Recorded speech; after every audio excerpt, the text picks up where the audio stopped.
인생의 귀인을 만났다고 생각합니다. 저는 절벽 아래로 떨어져가는 차량을 보면서 심장이 멈추는 줄 알았습니다. 퇴근길 산길에서 들린 비명소리, 그리고 충돌음. 무전기는 터지지 않았고 저 혼자 그 남자를 끌어올려야 했습니다.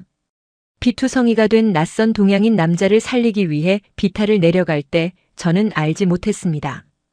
그 순간이 제 인생 전체를 바꿔놓을 거라는 것을요. 베네수엘라 산골 마을에서 월급 5만 원으로 4명의 동생을 먹여 살리던 22살 여자 경찰이 몇 년 뒤 서울 한복판에서 사업가로 살아가게 될 거라는 것을요. 본 영상은 스토리를 재구성한 이야기입니다. 구독과 좋아요는 구독자님께 행운을 드립니다. 어디서 시청하고 계신지 지역을 댓글로 남겨주세요. 저는 베네수엘라 북부 산악지대 산타루시아라는 작은 마을 경찰서에서 일하는 22살 여자 경찰이었습니다. 이름은 마리아 곤살레스입니다. 그날도 평범한 저녁 근무를 마치고 집으로 가는 길이었습니다. 해는 이미 넘어가고 있었고 산길은 어두워지기 시작했습니다. 하루 종일 마을 순찰을 돌고 서류 작업을 하느라 몸은 녹초가 되어 있었습니다. 빨리 집에 가서 쉬고 싶다는 생각뿐이었죠. 그런데 커브길을 돌아서는 순간 절벽 아래에서 이상한 소리가 들렸습니다. 무언가 긁히는 소리, 그리고 희미한 신음소리였습니다. 저는 차를 급하게 세우고 가드레일 너머를 내려다봤습니다. 차 한 대가 뒤집혀 있었고 그 옆에 한 남자가 피를 흘리며 쓰러져 있었습니다. 순간 심장이 내려앉았습니다. 제 손은 떨리기 시작했고 입안이 바짝 말랐습니다. 저는 무전기를 꺼냈지만 산속이라 신호가 잡히지 않았습니다. 휴대폰도 마찬가지였습니다. 가장 가까운 병원까지는 차로 40분이 걸리는 거리였습니다. 구급차를 부를 수도 없는 상황이었습니다. 선택의 여지가 없었습니다. 저는 가파른 비탈을 직접 내려가기 시작했습니다. 돌과 나무 뿌리에 걸려 넘어질 뻔했지만 멈출 수 없었습니다. 제복이 찢어지고 손에서 피가 났지만 신경 쓸 겨를이 없었습니다. 비탈은 생각보다 가팔랐고 한 발 한 발 내디딜 때마다 미끄러져 내려갈 것 같았습니다. 나무가지를 붙잡고 조심스럽게 내려갔습니다. 발목을 삐끗했지만 계속 내려갔습니다. 남자는 의식이 거의 없었습니다. 얼굴은 피로 범벅이었고 호흡도 불규칙했습니다. 저는 경찰 훈련에서 배운 응급처치를 떠올리며 남자의 목과 허리를 조심스럽게 고정했습니다. 제 셔츠를 찢어서 상처 부위를 감았습니다. 그리고 온 힘을 다해 남자를 끌어올리기 시작했습니다. 몸무게는 제 2배는 되는 것 같았습니다. 팔이 떨리고 숨이 막혔지만 멈추면 이 사람은 죽는다는 생각뿐이었습니다. 비탈길을 한 걸음씩 오를 때마다 다리에 힘이 풀렸습니다. 중간에 주저앉아 울고 싶었지만 참았습니다. 이 남자에게는 가족이 있을 거라고 생각했습니다. 누군가 이 사람이 돌아오기를 기다리고 있을 거라고 생각했습니다. 저는 이를 악물고 계속 올라갔습니다. 몇 번이나 미끄러져 내려갔지만 포기하지 않았습니다. 손바닥이 까지고 무릎에서 피가 났지만 신경 쓰지 않았습니다. 얼마나 시간이 지났을까요? 저는 겨우 도로까지 남자를 끌어올렸습니다. 그리고 지나가던 트럭을 세워 병원까지 함께 가달라고 부탁했습니다. 트럭 기사님도 놀란 표정으로 흔쾌히 도와주셨습니다. 함께 남자를 트럭에 실었습니다. 병원까지 가는 내내 저는 남자의 맥박을 확인했습니다. 약하지만 뛰고 있었습니다. 살아있다는 증거였습니다. 병원 응급실에 도착했을 때 의사는 고개를 저으며 말했습니다. 조금만 늦었어도 살리지 못했을 거라고요. 저는 그 말을 듣고 무너져 내렸습니다. 벽에 기대어 한참을 숨을 고르며 앉아 있었습니다. 손은 여전히 떨리고 있었고 무릎에는 피가 배어 있었습니다. 간호사가 다가와 상처를 치료해주며 말했습니다. 당신이 영웅이라고 정말 대단한 일을 했다고요. 저는 고개를 저었습니다. 그저 해야 할 일을 했을 뿐이라고 생각했습니다. 병원 복도 의자에 앉아서 한참을 멍하니 있었습니다. 아드레날린이 빠져나가면서 온몸이 욱신거렸습니다. 발목이 부어올랐고 손바닥에 상처가 쓰라렸습니다. 하지만 한 생명을 구했다는 안도감이 모든 고통을 덮었습니다. 다음 날 남자가 깨어났다는 연락을 받았습니다. 근무를 마치고 병원으로 달려갔습니다. 침대에 누워있던 남자는 저를 보자 약하게 웃으며 말했습니다. 감사하다고 당신이 아니었으면 죽었을 거라고요. 그때 저는 처음으로 남자의 얼굴을 제대로 봤습니다. 동양인이었습니다. 붕대로 감긴 이마, 멍든 눈가 하지만 눈빛만큼은 맑고 진지했습니다. 나중에 알고 보니 한국에서 온 28살 기술 영업직 직원 이재훈이라는 사람이었습니다. 출장 중 렌터카로 산길을 가다 사고가 난 거였습니다. 재훈 씨는 제 손을 꼭 잡으며 또 한 번 말했습니다. 정말 고맙다고, 평생 잊지 않겠다고요. 그 눈빛이 진심이라는 걸 느낄 수 있었습니다. 저는 그저 제 일을 했을 뿐이라고 답했지만 가슴 한쪽이 뜨거워졌습니다. 재훈 씨는 제게 물었습니다. 경찰이 된 지 얼마나 됐느냐고, 이렇게 위험한 일을 자주 하느냐고요. 저는 웃으며 대답했습니다. 3년 됐고 이런 일은 처음이라고요. 재훈 씨는 고개를 끄덕이며 말했습니다. 제 생명의 은인이라고, 어떻게 보답해야 할지 모르겠다고요. 저는 손을 저었습니다. 보답은 필요 없다고, 건강하게 회복하는 게 보답이라고 말했습니다. 그날 이후로 저는 매일 병원을 찾아갔습니다. 재훈 씨의 상태를 확인하고 필요한 것이 있는지 물었습니다. 재훈 씨는 저를 볼 때마다 환하게 웃어주었습니다. 그 미소가 왠지 마음을 편안하게 만들었습니다. 우리는 천천히 서로에 대해 알아가기 시작했습니다. 재훈 씨는 한국에 대해 이야기해 주었고 저는 베네수엘라에 대해 이야기했습니다. 하지만 제 삶의 어두운 부분은 숨겼습니다. 굶주림, 가난, 절망. 그런 것들을 말하기엔 너무 부끄러웠습니다. 그렇게 우리의 인연이 시작되었습니다. 그때는 몰랐습니다. 그 절벽 아래에서 한 생명을 살린 순간이 제 인생 전체를 바꿔놓을 거라는 것을요. 어느 날 저녁 병실을 찾았을 때 재훈 씨는 침대에 앉아서 창밖을 바라보고 있었습니다. 표정이 어두웠습니다.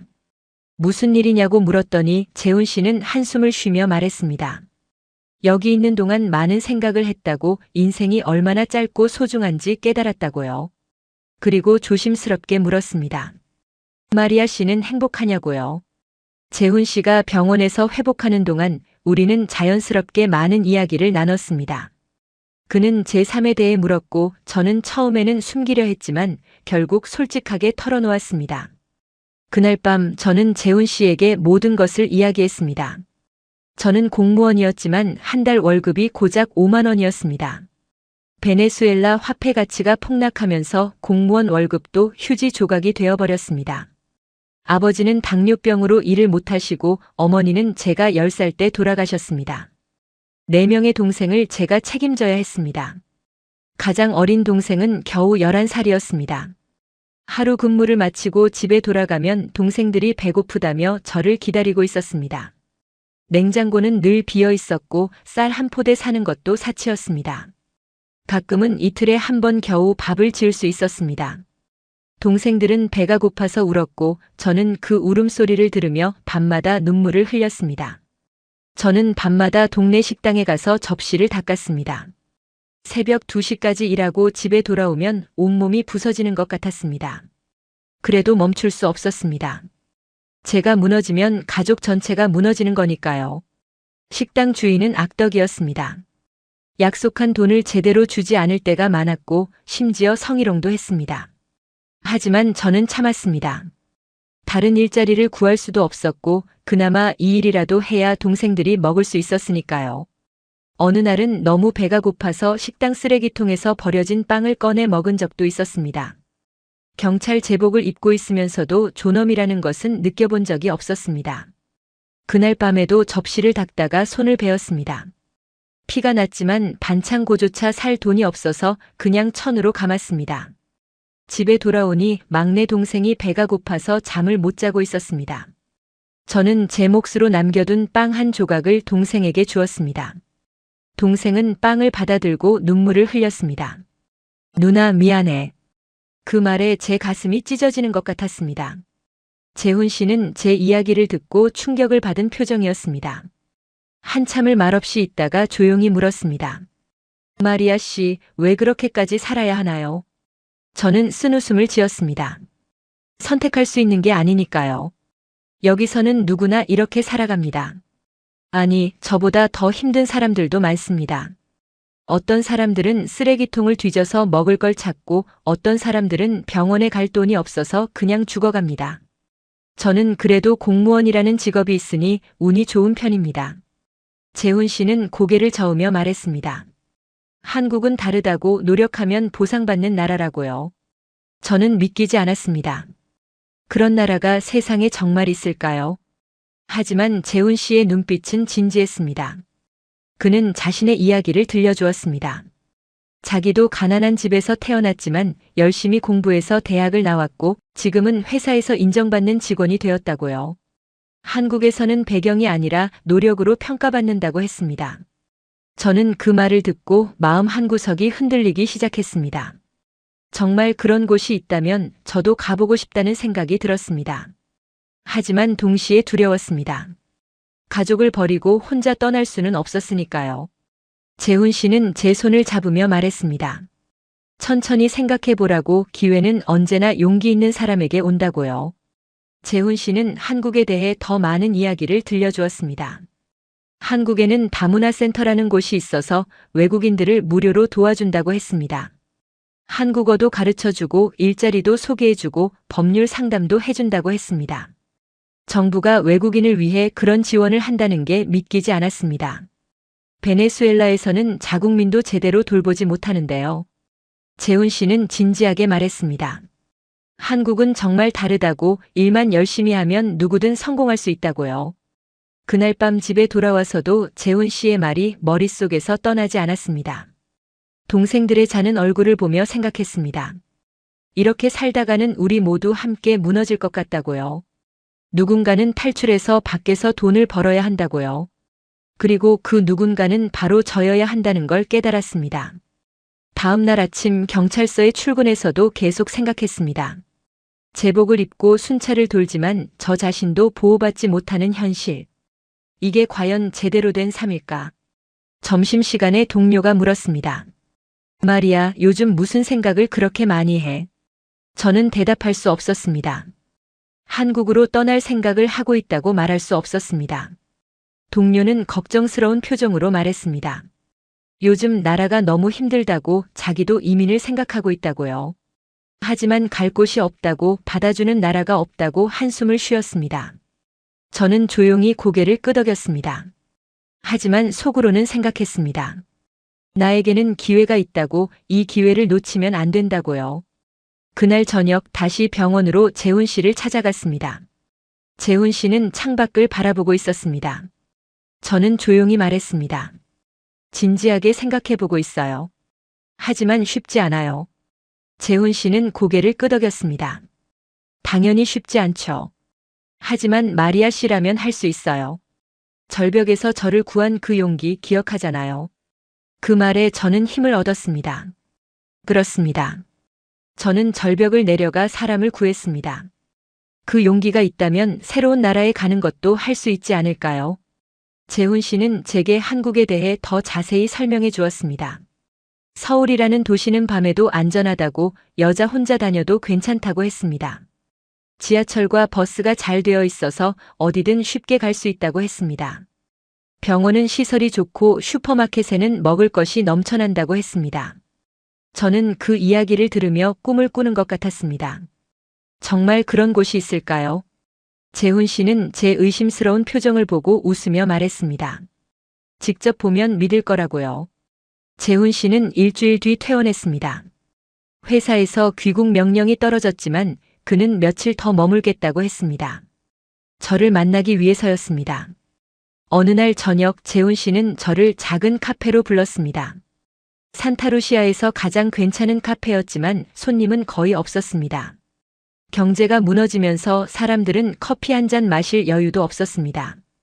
카페 주인은 한숨을 쉬며 테이블을 닫고 있었습니다. 언제 문을 닫을지 모른다는 표정이었습니다. 재훈 씨는 커피를 주문하고 조심스럽게 말을 꺼냈습니다. 마리아 씨, 진지하게 한 가지 제안을 하고 싶어요. 한국에 와서 새 삶을 시작해보는 건 어때요? 저는 손에 든 컵을 내려놓았습니다. 갑작스러운 제안에 당황스러웠습니다. 재훈 씨는 이어서 말했습니다. 제가 도와드릴게요. 처음에는 작은 방을 구해드리고 한국어 공부도 도와드릴게요. 일자리도 찾을 수 있을 거예요. 한국에서는 일만 하면 충분히 살 수 있습니다. 저는 고개를 저었습니다. 고맙지만 불가능해요. 제가 떠나면 가족들은 어떻게 하나요? 재훈 씨는 제 눈을 똑바로 보며 말했습니다. 마리아 씨가 한국에서 돈을 벌어서 보내면 지금보다 훨씬 나을 거예요. 여기서 하루 15시간 일해도 가족을 못 먹이잖아요. 한국에서는 하루 8시간만 일해도 여기서 몇 달치 버는 돈을 벌 수 있어요. 그 말이 가슴에 박혔습니다. 사실이었으니까요. 재훈 씨는 계속 말했습니다. 한국에서 1년만 일하면 동생들 1년치 학비를 보낼 수 있어요. 아버지 치료비도 보낼 수 있고 가족이 굶지 않게 할 수 있어요. 여기 있으면 계속 이렇게 힘들게 살아야 하지만 한국에 가면 달라질 수 있어요. 저는 밤마다 그 제안을 두고 고민했습니다. 가족을 두고 떠난다는 게 쉬운 결정은 아니었습니다. 하지만 동시에 이게 우리 가족이 살 수 있는 유일한 길이라는 생각도 들었습니다. 막내 동생의 배고픈 표정이 떠올랐습니다. 아버지의 아픈 신음소리가 들렸습니다. 동생들이 학교에 가지 못하고 집에 있는 모습이 보였습니다. 일주일 뒤 저는 아버지께 조심스럽게 말씀드렸습니다. 아버지는 처음에 크게 반대하셨습니다. 딸을 혼자 먼 나라로 보낼 수 없다고 하셨습니다. 너무 위험하다고 낯선 나라에서 무슨 일을 당할지 모른다고 하셨습니다. 하지만 저는 무릎을 꿇고 아버지께 매달렸습니다. 아버지, 이대로는 안 돼요. 우리 모두 굶어 죽을 거예요. 제가 가서 돈을 벌어올게요. 동생들 학교도 보내고 아버지 약값도 드릴게요. 제발 보내주세요. 아버지는 한참을 말씀하지 않으시다가 결국 고개를 끄덕이셨습니다. 눈가에 눈물이 고여 있었습니다.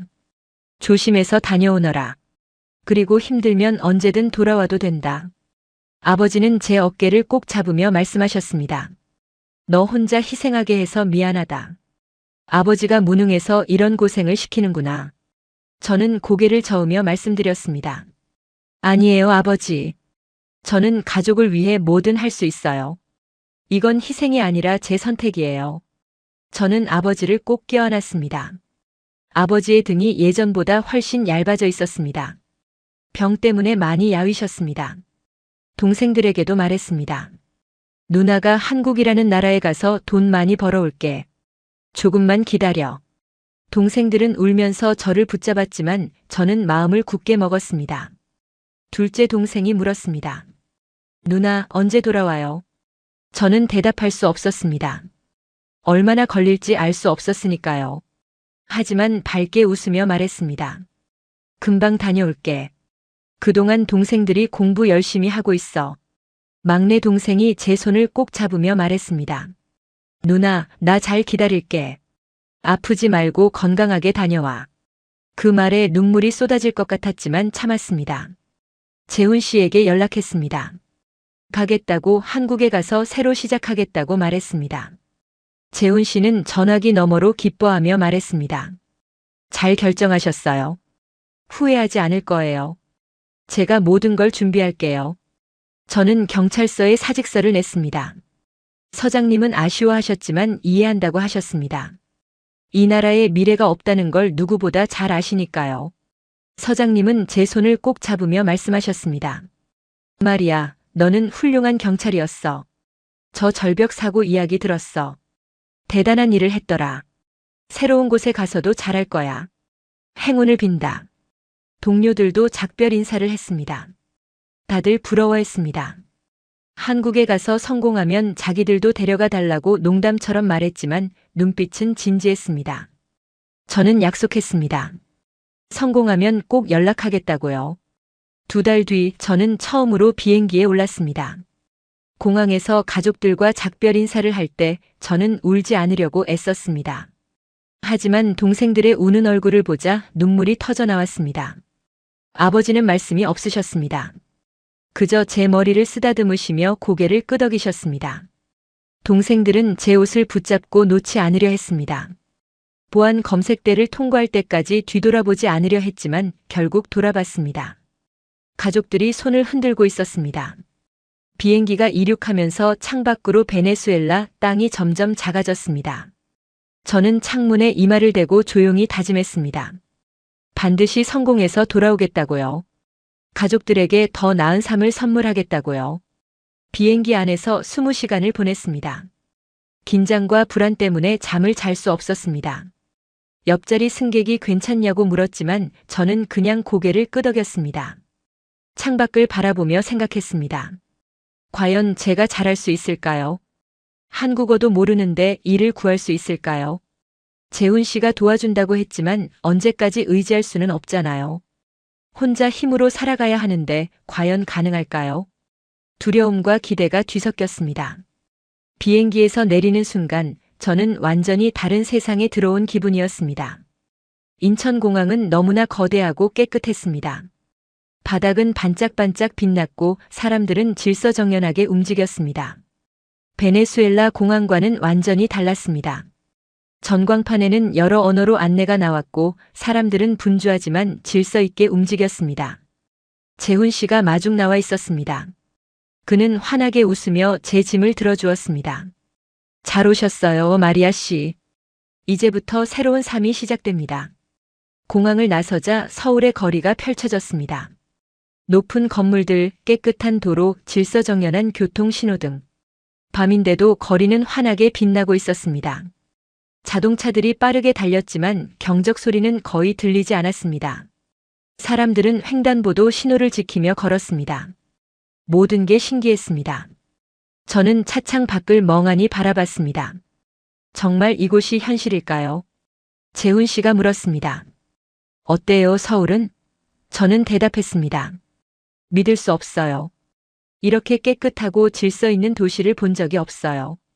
재훈 씨는 웃으며 말했습니다. 이제 여기가 마리아 씨의 집이에요. 재훈 씨가 준비해준 원룸은 작았지만 제게는 궁전처럼 느껴졌습니다.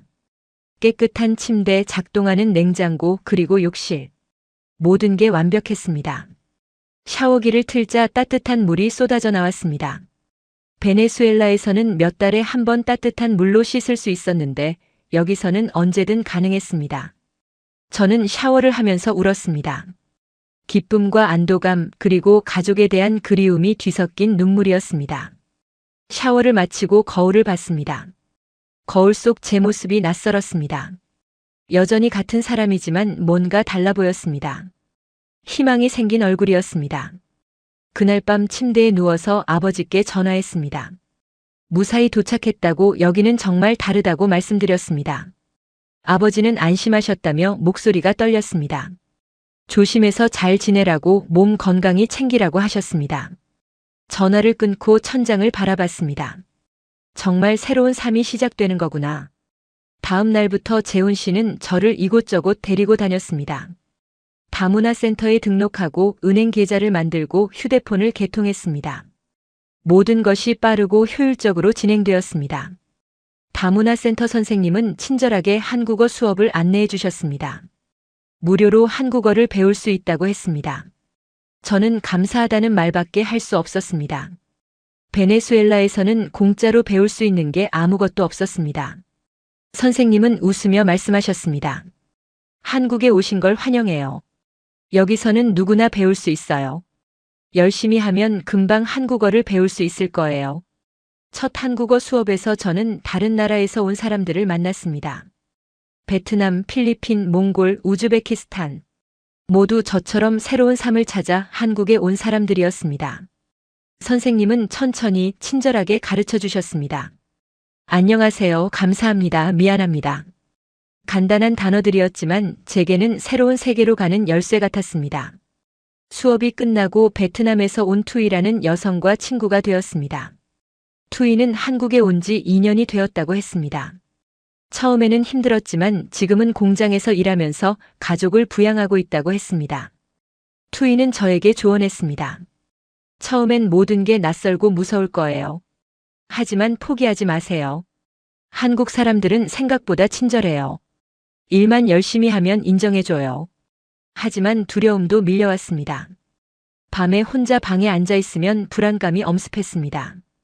언어도 모르고 문화도 모르고 아는 사람도 재훈 씨밖에 없었습니다. 과연 제가 여기서 살아갈 수 있을까요? 실패하면 어떡하죠? 가족들에게 보낼 돈을 못 벌면 어떡하죠? 그런 생각들이 머릿속을 맴돌았습니다. 어느 날 밤 너무 불안해서 재훈 씨에게 전화했습니다. 재훈 씨, 저 잘할 수 있을까요? 너무 무서워요. 재훈 씨는 차분한 목소리로 대답했습니다. 마리아 씨, 절벽에서 저를 구한 그 용기 기억하세요. 그 용기면 충분합니다. 천천히 하나씩 해나가면 됩니다. 제가 옆에 있잖아요. 그 말에 조금 안심이 되었습니다. 저는 다짐했습니다. 포기하지 말자. 여기까지 왔는데 돌아갈 수는 없다. 가족을 위해서라도 반드시 성공해야 한다. 다음 날부터 저는 더 열심히 한국어를 공부했습니다. 거리를 걸으며 간판을 읽고 드라마를 보며 발음을 따라 했습니다. 재훈 씨는 시간이 날 때마다 저를 도와주었습니다.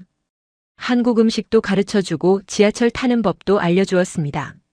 한 달간 한국어 기초 과정을 마친 후 저는 일자리를 찾기 시작했습니다. 다문화센터에서 식당 아르바이트를 소개해 주었습니다. 한국 음식을 파는 작은 식당이었습니다. 사장님은 50대 중반의 다정한 여성분이셨습니다. 한국어가 서툴러도 괜찮다며 일을 시켜주셨습니다. 우리 식당에도 다문화 직원이 있었어요. 다들 열심히 하면 금방 익숙해져요. 첫 출근 날 저는 긴장으로 손이 떨렸습니다. 주방에서 설거지를 하고 홀에서 물을 나르고 테이블을 닦는 일이었습니다. 처음에는 실수투성이었습니다. 손님들의 빠른 말이 들리지 않아 몇 번이고 되물었습니다. 어떤 손님은 짜증을 내기도 했습니다. 그럴 때마다 가슴이 철렁 내려앉았습니다. 사장님께 혼날까봐 해고당할까봐 두려웠습니다. 하지만 사장님은 오히려 저를 다독여 주셨습니다. 괜찮아요, 마리아 씨. 처음이니까 그럴 수 있어요. 천천히 배우면 돼요. 그 말에 눈물이 날 뻔했습니다. 베네수엘라에서는 실수하면 바로 욕을 먹고 쫓겨났는데 여기서는 달랐습니다. 하루 8시간 일주일에 닷새를 일했습니다. 베네수엘라에서 하루 15시간씩 일하던 것에 비하면 훨씬 짧았지만 낯선 환경에서 일하는 건 쉽지 않았습니다. 발음이 틀려서 주문을 잘못 받아오기도 하고 메뉴 이름을 헷갈려서 엉뚱한 음식을 가져다 주기도 했습니다. 그럴 때마다 사장님은 웃으며 고쳐주셨습니다. 함께 일하는 언니들도 하나씩 한국어를 가르쳐 주었습니다. 이건 김치찌개, 이건 된장찌개. 이렇게 말하는 거예요. 저는 노트에 적어가며 하나씩 외웠습니다. 퇴근 후에도 집에서 메뉴판을 보며 복습했습니다. 한국 음식 이름이 너무 어려웠지만 포기하지 않았습니다. 그렇게 한 달이 지났습니다. 월급날이 왔습니다. 사장님이 봉투를 건네며 말씀하셨습니다. 수고 많았어요, 마리아 씨. 점점 늘고 있어요. 저는 떨리는 손으로 봉투를 받았습니다. 집에 돌아와 은행 앱을 확인했습니다. 통장에 찍힌 금액은 220만 원이었습니다. 저는 화면을 몇 번이고 다시 봤습니다. 잘못 본 게 아닐까 싶어서였습니다. 베네수엘라에서는 거의 3년 반을 일해야 받을 수 있는 돈이었습니다. 저는 은행 앞에서 한참을 서서 울었습니다. 지나가는 사람들이 이상하게 쳐다봤지만 상관없었습니다. 제 인생에서 이렇게 큰 돈을 처음 받아봤습니다. 손이 떨렸고 가슴이 두근거렸습니다. 이게 정말 제 돈이라는 게 믿기지 않았습니다. 그날 밤 아버지께 송금을 했습니다. 100만 원을 보냈습니다. 나머지 돈으로는 월세를 내고 생활비를 쓰고 조금 저축하기로 했습니다. 전화기 너머로 아버지의 울음소리가 들렸습니다. 마리아, 고생이 많구나. 정말 고맙다. 이 돈으로 동생들 학교도 보내고 약도 살 수 있겠다. 저는 울면서 대답했습니다. 아버지, 이제 걱정 마세요. 제가 매달 보내드릴게요. 동생들 학교도 보낼 수 있어요. 처음으로 가족에게 희망을 드릴 수 있다는 자부심을 느꼈습니다. 막내 동생이 전화를 받았습니다. 누나, 보고 싶어. 학교 다시 다닐 수 있게 됐어. 고마워. 그 말에 눈물이 쏟아졌습니다. 동생들이 학교에 갈 수 있다니. 제가 여기 온 보람이 있었습니다. 함께 공부하고 서로의 언어를 가르쳐주며 재훈 씨와 저는 자연스럽게 가까워졌습니다. 주말에는 함께 시간을 보냈습니다. 재훈 씨는 저에게 서울 곳곳을 보여주었습니다. 경복궁, 남산타워, 한강. 모든 게 아름다웠습니다. 어느 날 한강 공원을 걸으며 재훈 씨가 제 손을 잡고 말했습니다. 마리아 씨, 한국에 오래 함께 있고 싶어요. 저는 망설이다가 고개를 끄덕였습니다. 낯선 땅에서 처음으로 느끼는 안정감이었습니다. 서로의 상처와 두려움을 공유하며 진짜 가족이 되어가고 있었습니다. 재훈 씨는 저에게 한국 문화를 가르쳐 주었고 저는 재훈 씨에게 스페인어를 가르쳐 주었습니다. 주말에는 함께 시장에 가서 장을 보고 집에서 함께 요리를 했습니다. 저는 베네수엘라 음식을 만들어 주었고 재훈 씨는 한국 음식을 만들어 주었습니다. 그렇게 시간이 흐르면서 우리는 서로에게 없어서는 안 될 존재가 되었습니다. 결혼 이야기가 오가기 시작했습니다. 하지만 그때 위기가 찾아왔습니다. 어느 날 재훈 씨 회사가 갑작스럽게 부도가 났습니다. 그는 실직했고 저희의 생활은 다시 불안해졌습니다. 월세, 생활비, 가족 송금까지 부담이 커졌습니다. 저는 하루 2배로 일을 늘리기 시작했습니다. 아침에는 카페에서 저녁에는 식당에서 일했습니다. 하루 15시간을 일하며 버텼습니다. 재훈 씨는 구직 활동을 하면서도 죄책감에 시달렸습니다. 저는 괜찮다고 곧 나아질 거라고 말했지만 몸은 정직했습니다. 어느 날 식당에서 일하다가 쓰러졌습니다. 과로였습니다. 병원 침대에 누워 천장을 바라보며 처음으로 한국에서의 삶이 끝나는 건 아닐까 두려워했습니다. 재훈 씨가 병실로 달려왔습니다. 미안하다고 자기 때문이라고 울었습니다. 저는 재훈 씨의 손을 잡았습니다. 아니에요. 우리 함께 이겨내요. 베네수엘라에서 더 힘든 걸 견뎠잖아요. 이것도 이겨낼 수 있어요. 병원에서 퇴원한 후 다문화센터 상담을 통해 정부 창업 지원 프로그램을 알게 되었습니다. 저는 어릴 때부터 만들던 베네수엘라 전통 간식을 사업 아이템으로 제출했습니다. 아레파, 테케뇨, 엠파나다 같은 음식들이었습니다. 사업 계획서를 작성하는 것은 쉽지 않았습니다. 한국어로 써야 했고 재무 계획도 세워야 했습니다. 재훈 씨가 도와주었지만 대부분은 제가 직접 해야 했습니다. 밤을 새워가며 계획서를 작성했습니다. 면접 날 저는 떨리는 마음으로 심사위원들 앞에 섰습니다. 제 이야기를 했습니다. 베네수엘라에서 경찰이었지만 가족을 먹여 살릴 수 없었다고 한국에 와서 기회를 얻었다고 이제는 제 음식으로 다른 사람들에게 행복을 주고 싶다고 말했습니다. 심사위원들은 고개를 끄덕이며 들었습니다. 일주일 후 합격 통지를 받았습니다. 지원금 1,500만 원을 받게 되었습니다. 믿을 수 없었습니다. 한국 정부가 외국인인 저에게 사업 자금을 지원해 준다니요. 저는 전화기를 들고 한참을 울었습니다. 재훈 씨가 축하한다며 안아주었습니다. 우리는 함께 작은 가게를 열었습니다. 가게 이름은 카사마리아였습니다. 제 집이라는 뜻입니다. 재훈 씨가 인테리어를 직접 도와주었고 다문화센터 친구들도 손님으로 와주었습니다. 처음 손님이 들어왔을 때 손이 떨릴 만큼 긴장했습니다. 하지만 손님들은 맛있다며 엄지를 치켜 세웠습니다. 첫 손님은 동네 할머니셨습니다. 이게 뭐야 신기하네. 맛있어 보이는데. 할머니는 아레파를 한 입 드시고는 눈을 크게 뜨셨습니다. 어머, 이거 맛있네. 이게 뭐라고 했지? 할머니는 그날 이후 단골이 되셨습니다. 그리고 다른 할머니들을 데려오셨습니다. 동네 어르신들이 맛있다며 단골이 되었고 입소문이 퍼지기 시작했습니다. 한 달 후 하루 매출이 100만 원을 넘었고 석 달 후에는 하루 300만 원을 넘기며 안정권에 들어섰습니다. 저는 매일 새벽 5시에 일어나 준비를 시작했습니다. 빵 반죽을 만들고 고기를 재우고 야채를 손질했습니다. 손님들이 맛있어하는 얼굴을 볼 때마다 뿌듯했습니다. 한 손님이 말했습니다. 사장님, 이거 정말 맛있어요. 어디서 배우신 거예요? 저는 웃으며 대답했습니다. 제 고향 음식이에요. 어릴 때부터 어머니가 만들어주셨죠. 어느 날 지역 방송국에서 연락이 왔습니다. 다문화 창업 성공 사례로 인터뷰를 요청한 것입니다. 방송 촬영 날 저는 긴장했지만 최선을 다해 제 이야기를 했습니다. 한국은 제게 다시 살아갈 기회를 준 나라입니다. 베네수엘라에서는 공무원이었지만 가족을 먹여 살리지 못했습니다. 하지만 한국에서는 노력한 만큼 인정받고 보상받습니다. 저는 이 나라에 정말 감사합니다. 방송이 나간 후 가게는 손님들로 북적였습니다.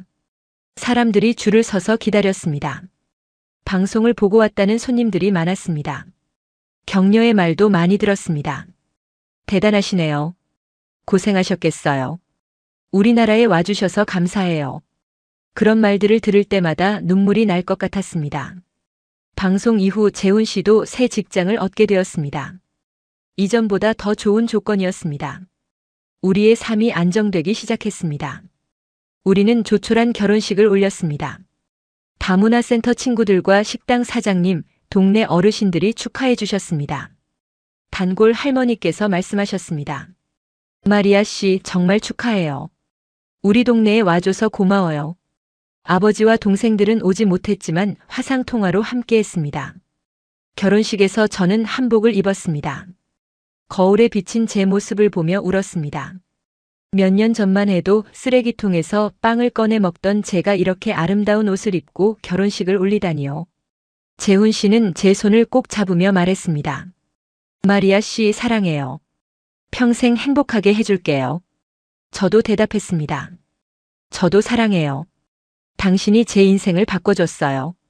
얼마 뒤 아들 민준이 태어났습니다. 저는 아이를 처음 안았을 때 세상을 다 가진 기분이었습니다. 작고 따뜻한 생명. 제 아이. 저는 아이에게 한국 이름과 스페인어 이름을 함께 지어주었습니다.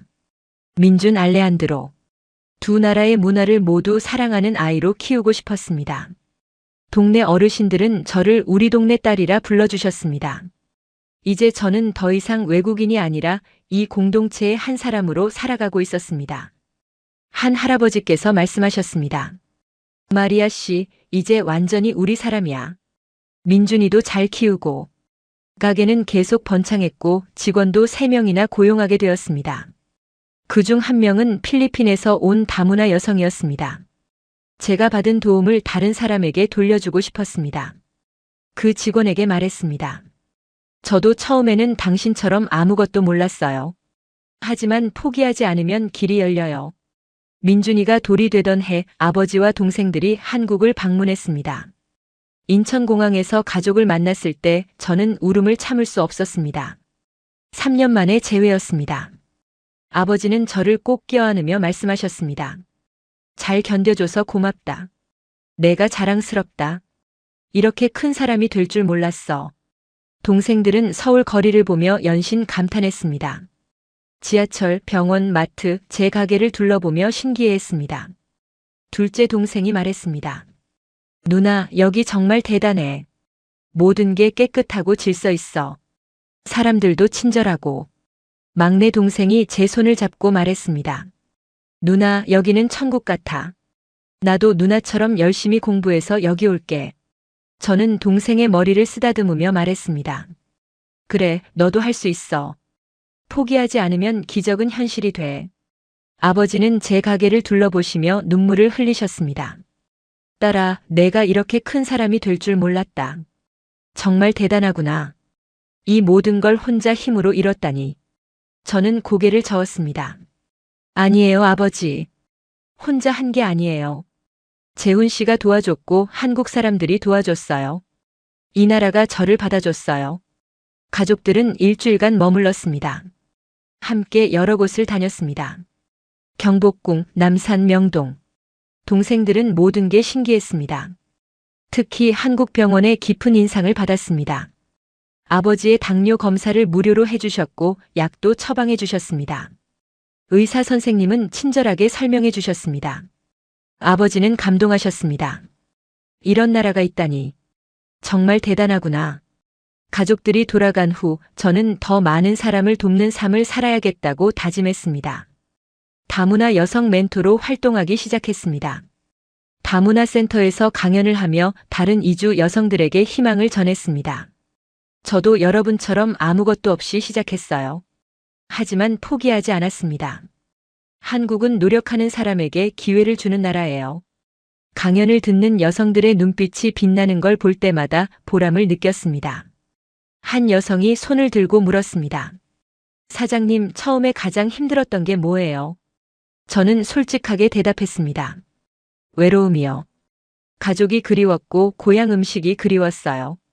하지만 그 외로움을 이겨내니 더 강해졌어요. 지금 저는 사업가이자 아내, 엄마로 살아가고 있습니다.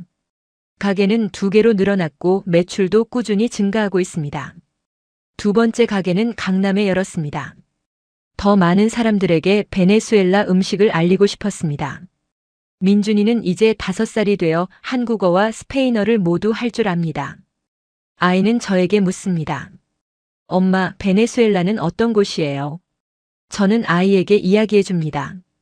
아름다운 나라지만 힘든 곳이기도 하다고, 그래서 엄마가 한국에 왔고 너를 만날 수 있었다고요. 민준이는 말합니다. 나는 한국 사람이에요. 그리고 베네수엘라 사람이기도 하고요. 맞아, 넌 2 나라를 모두 사랑하는 아이야. 돌이켜보면 모든 것은 절벽 아래에서 한 생명을 살렸던 그 순간에서 시작되었습니다. 만약 그날 제가 그냥 지나쳤다면 지금의 저는 없었을 것입니다. 재훈 씨를 만나지 못했을 것이고 한국에 오지도 못했을 것이고 민준이도 만나지 못했을 것입니다. 저는 이제 확신합니다. 포기하지 않는 사람에게 인생은 반드시 길을 열어준다는 것을요. 한국은 제게 존엄과 미래를 선물해준 나라입니다. 베네수엘라에서는 월급 5만 원으로 굶주리던 제가 이제는 직원들에게 일자리를 주는 사업가가 되었습니다. 제 가게에서 일하는 직원들에게 말합니다. 여러분도 할 수 있어요. 저처럼 시작하세요. 꿈을 포기하지 마세요. 가끔 식당에서 힘들어하는 다문화 여성을 보면 제가 먼저 다가갑니다. 괜찮아요. 저도 처음에는 그랬어요. 포기하지 마세요. 그 말 한마디가 누군가에게는 큰 힘이 된다는 걸 알기 때문입니다. 작년에는 베네수엘라에 있는 가족들을 한국으로 초청했습니다. 정부 지원을 받아 아버지의 당뇨 치료도 받을 수 있었습니다. 한국 병원에서 받은 치료 덕분에 아버지의 건강이 많이 좋아지셨습니다. 의사 선생님은 말씀하셨습니다. 앞으로 관리만 잘하시면 건강하게 사실 수 있어요. 걱정 마세요. 동생들도 한국 학교에 단기 교환학생으로 다니며 꿈을 키웠습니다. 막내 동생은 말했습니다. 누나, 나도 나중에 한국 대학에 오고 싶어. 여기서 공부하고 싶어. 이 모든 게 꿈만 같습니다. 재훈 씨는 지금 저보다 더 큰 회사에 다니고 있습니다. 사고에서 회복한 후 더 열심히 살았고 인정받아 승진도 했습니다. 우리는 서로에게 힘이 되어주며 함께 성장했습니다. 저녁에 집에 돌아오면 재훈 씨가 민준이와 놀아주고 있습니다. 아빠, 높이 높이. 민준이는 행복하게 웃습니다. 그 모습을 보면 제가 내린 모든 선택이 옳았다는 걸 확신합니다. 민준이는 유치원에서 친구들에게 자랑합니다. 우리 엄마는 베네수엘라에서 왔어요. 우리 엄마 가게 음식이 제일 맛있어요. 아이가 자랑스러워하는 모습을 볼 때마다 제 선택이 옳았다는 걸 확신합니다. 저는 매주 다문화 센터에서 요리 교실을 엽니다. 다른 나라에서 온 여성들에게 창업을 도와주는 일입니다. 음식으로 시작하면 성공할 수 있다고 자신의 문화를 자랑스럽게 나누라고 말해줍니다. 몇몇은 이미 작은 가게를 시작했고 성공하고 있습니다. 그들의 성공이 제 성공보다 더 기쁩니다. 한 여성이 저에게 감사 편지를 보냈습니다. 사장님 덕분에 용기를 얻었어요. 저도 작은 가게를 열었어요. 손님들이 좋아해요. 정말 감사합니다. 그 편지를 읽으며 울었습니다. 제가 받은 도움을 다른 사람에게 전할 수 있다는 게 행복했습니다. 한국에 온 지 이제 7년이 되었습니다. 7년 전 그 절벽 아래에서 시작된 인연이 이렇게 큰 인생으로 펼쳐질 줄 누가 알았겠습니까? 저는 지금도 가끔 그날을 떠올립니다. 떨리는 손으로 재훈 씨를 끌어올리던 그 순간을요. 만약 포기했다면 어땠을까요? 만약 한국 가는 걸 두려워했다면 어땠을까요? 하지만 저는 용기를 냈고 그 용기가 제 인생을 바꿔놓았습니다. 여러분께도 말씀드리고 싶습니다. 지금 힘들어도 포기하지 마세요. 기회가 왔을 때 용기 내세요. 두려움은 당연한 거예요. 저도 매일 무서웠습니다. 하지만 두려움 속에서도 한 발 내디뎠을 때 길이 열렸습니다. 한국은 노력하는 사람을 외면하지 않는 나라입니다. 국적이 어디든 배경이 어떻든 진심으로 노력하면 인정받을 수 있는 곳입니다. 제가 경험으로 증명합니다. 저는 이제 대한민국 사람입니다. 민준이도 자랑스러운 한국 사람으로 자라고 있습니다. 베네수엘라에서 온 저와 한국 사람 재훈 씨가 만나 이룬 가족, 그리고 이 나라에서 펼쳐진 꿈들. 이 모든 이야기는 아직도 계속되고 있습니다. 오늘도 저는 새벽에 일어나 가게 문을 열고 손님을 맞이합니다. 단골 어르신들이 들어오시며 말씀하십니다. 마리아 씨, 오늘도 맛있는 거 부탁해요. 저는 환하게 웃으며 대답합니다. 네, 오늘도 정성껏 준비했습니다. 감사합니다. 한 할머니께서 말씀하십니다. 마리아 씨 덕분에 우리 동네가 밝아졌어. 맛있는 음식도 먹고 좋은 사람도 만나고. 이 이야기는 절벽에서 시작되었지만 희망으로 이어졌습니다. 그리고 이 희망은 계속 자라나고 있습니다. 저는 앞으로도 더 많은 다문화 가족을 돕고 싶습니다. 제가 받은 사랑을 돌려주고 싶습니다. 한국이 제게 준 기회를 다른 사람들에게도 전하고 싶습니다. 민준이가 잘하면 말해주고 싶습니다. 내 엄마는 포기하지 않았다고, 그래서 내가 있을 수 있다고요. 그리고 너도 어떤 어려움이 와도 포기하지 말라고 말해주고 싶습니다. 재훈 씨는 가끔 말합니다. 당신을 구한 게 아니라 당신이 절 구한 거예요. 그날 사고가 없었다면 당신을 만나지 못했을 테니까요. 저도 같은 생각입니다. 그 사고가 우리를 만나게 했고 우리의 인생을 바꿨습니다. 모든 것은 연결되어 있습니다. 그날의 선택이 오늘을 만들었고 오늘의 선택이 내일을 만들 것입니다. 저는 매일 감사하며 살아갑니다. 이 나라에, 이 사람들에게, 이 기회에 감사합니다. 그리고 무엇보다 대한민국 사람입니다. 지금 이 순간 저는 제 가게 창문 너머로 서울의 아침을 바라보고 있습니다. 해가 떠오르고 사람들이 출근하고 새로운 하루가 시작됩니다. 이 모든 게 여전히 꿈만 같습니다. 몇 년 전만 해도 상상조차 할 수 없던 삶을 살고 있으니까요. 매일 아침 눈을 뜰 때마다 감사합니다. 이 침대에서, 이 집에서, 이 나라에서 잠을 잘 수 있다는 것에 감사합니다. 따뜻한 물로 샤워를 할 수 있고 냉장고를 열면 음식이 있고 가족이 배고프지 않다는 것에 감사합니다. 이런 평범한 일상이 누군가에게는 당연하겠지만 저에게는 기적입니다. 가끔 밤에 잠들기 전 베네수엘라에 있던 시절을 떠올립니다. 굶주림, 절망, 끝이 보이지 않던 어둠. 그때의 저는 희망이라는 단어를 믿지 않았습니다. 하루하루를 버티는 것만으로도 벅찼으니까요. 하지만 지금 돌이켜보면 그 고통이 헛되지 않았다는 생각이 듭니다.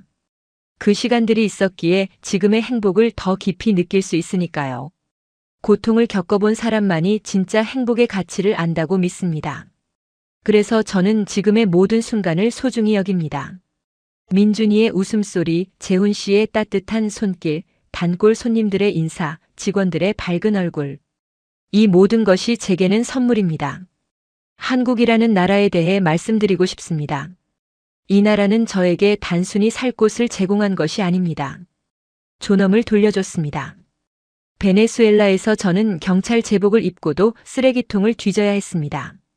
하지만 한국에서는 노력하면 정당한 대가를 받을 수 있었습니다. 외국인이라는 이유로 차별받지 않았고 오히려 도움의 손길을 받았습니다. 다문화 센터에서 무료로 한국어를 가르쳐 주셨고 정부에서 창업 자금을 지원해 주셨습니다. 이런 나라가 세상에 또 있을까요? 제가 한국을 사랑하는 이유입니다. 이 나라는 배경이 아니라 노력으로 사람을 평가합니다. 어디서 왔는지가 아니라 무엇을 하는지로 판단합니다. 그것이 진정한 공정함이라고 생각합니다. 동네 어르신들이 저를 우리 동네 딸이라고 부를 때 가슴이 뭉클합니다. 외국인인 저를 가족처럼 받아들여 주시는 그 마음이 너무 감사합니다. 한 할머니께서는 제게 김치 담그는 법을 가르쳐 주셨고 한 할아버지께서는 민준이에게 한글을 가르쳐 주셨습니다. 이웃이 진짜 이웃의 역할을 하는 곳, 그것이 제가 경험한 한국입니다. 물론 힘든 순간도 있었습니다. 언어가 서툴러서 오해를 받기도 했고 문화 차이 때문에 당황할 때도 있었습니다. 하지만 그런 어려움조차 배움의 기회였습니다. 조금씩 배워가며 이 사회의 일원이 되어가는 과정이 힘들지만 의미 있었습니다. 제게는 꿈이 있습니다. 카사 마리아를 더 많은 지역으로 확장하고 싶습니다. 서울뿐만 아니라 부산, 대구, 광주에도 가게를 열어서 더 많은 사람들에게 베네수엘라의 맛을 알리고 싶습니다. 하지만 단순히 사업 확장만이 목표는 아닙니다. 제 가게를 통해 더 많은 다문화 여성들에게 일자리를 주고 싶습니다. 저처럼 기회가 필요한 사람들에게 희망을 주고 싶습니다. 언젠가는 다문화 여성들을 위한 요리 학교도 만들고 싶습니다. 각자의 고향 음식으로 창업할 수 있도록 돕는 학교요. 음식은 단순한 먹거리가 아니라 문화이고 사랑이고 희망입니다. 저는 그것을 몸소 경험했습니다. 민준이가 자라면 함께 베네수엘라를 여행하고 싶습니다. 아이에게 엄마의 고향을 보여주고 싶습니다. 할아버지와 이모, 삼촌들을 만나게 해주고 싶습니다. 그리고 엄마가 어떤 환경에서 자랐는지, 왜 한국에 오게 되었는지 직접 보여주고 싶습니다. 동시에 민준이가 한국에 대한 자부심을 갖고 자라길 바랍니다. 이 나라가 엄마에게 얼마나 큰 은혜를 베풀었는지, 그래서 우리가 얼마나 감사해야 하는지 알려주고 싶습니다. 민준이는 두 나라의 피가 흐르는 아이입니다. 두 문화를 모두 이해하고 존중하는 사람으로 자라길 바랍니다. 그리고 언젠가 민준이도 누군가에게 도움의 손길을 내밀 수 있는 사람이 되길 바랍니다. 재훈 씨와는 노후에 작은 농장을 하나 갖고 싶습니다. 시골에서 조용히 살면서 베네수엘라와 한국의 채소를 함께 키우는 거죠. 그리고 주말에는 도시에서 온 다문화 가족들을 초대해서 함께 식사하고 이야기 나누는 공간을 만들고 싶습니다. 저처럼 낯선 땅에서 외로움을 느끼는 사람들에게 쉼터가 되어주고 싶습니다. 작지만 의미 있는 일들을 계속하고 싶습니다. 돈을 많이 버는 것보다 더 중요한 게 있다는 걸 배웠습니다. 사람들에게 희망을 주고 웃음을 주고 따뜻함을 주는 것. 그것이 진짜 성공이라고 생각합니다. 가끔 다문화 센터에서 새로운 여성들을 만납니다. 불안한 눈빛으로 앉아있는 그들을 보면 예전의 제 모습이 보입니다. 그들에게 말해줍니다. 괜찮다고, 여기서는 할 수 있다고, 포기하지 말라고요. 그리고 제 이야기를 들려줍니다. 저도 여러분처럼 아무것도 없이 시작했다고, 한국어도 못했고 돈도 없었다고요. 하지만 포기하지 않았고 지금은 이렇게 살고 있다고 말해줍니다. 그들의 눈빛이 조금씩 밝아지는 걸 볼 때마다 보람을 느낍니다. 제가 받은 도움을 다른 사람에게 전할 수 있다는 게 행복합니다. 밤에 가게 문을 닫고 집으로 돌아가는 길, 서울의 야경을 바라봅니다. 반짝이는 불빛들, 활기찬 거리, 안전한 밤거리. 이 모든 것이 여전히 신기합니다. 베네수엘라에서는 밤에 혼자 걷는다는 것은 상상할 수 없는 일이었습니다. 하지만 여기서는 여자 혼자 밤에 걸어도 안전합니다. 이런 작은 것들이 얼마나 큰 축복인지 아는 사람이 얼마나 될까요? 저는 압니다. 그래서 더 감사합니다. 앞으로 제가 이루고 싶은 것들이 많습니다. 하지만 욕심내지 않으려 합니다. 지금 가진 것에 감사하며 하루하루 최선을 다하며 살아가고 싶습니다. 매일 아침 민준이를 깨우고 재훈 씨와 함께 아침을 먹고 가게에 가서 손님들을 맞이하는 이 평범한 일상이 제게는 기적입니다. 이 기적을 지키기 위해 노력하겠습니다. 그리고 언젠가 베네수엘라가 다시 일어서면 그곳에도 희망을 전하고 싶습니다. 제가 한국에서 배운 것들을 고향 사람들과 나누고 싶습니다. 한국에 온 지 벌써 여러 해가 흘렀지만 여전히 감사함은 줄어들지 않습니다. 오히려 시간이 지날수록 이 나라가 제게 준 것들이 얼마나 큰지 더 깊이 깨닫게 됩니다. 생명을 구한 그날부터 시작된 이 여정이 지금도 계속되고 있습니다. 그리고 앞으로도 계속될 것입니다. 저는 이제 확신합니다. 포기하지 않으면 기적은 현실이 된다는 것을, 용기를 내면 길이 열린다는 것을, 그리고 한국은 꿈을 이룰 수 있는 나라라는 것을요. 여러분도 지금 어디에 계시든 무엇을 하고 계시든 포기하지 마세요. 제가 할 수 있었다면 여러분도 할 수 있습니다. 그리고 무엇보다 대한민국 사람입니다.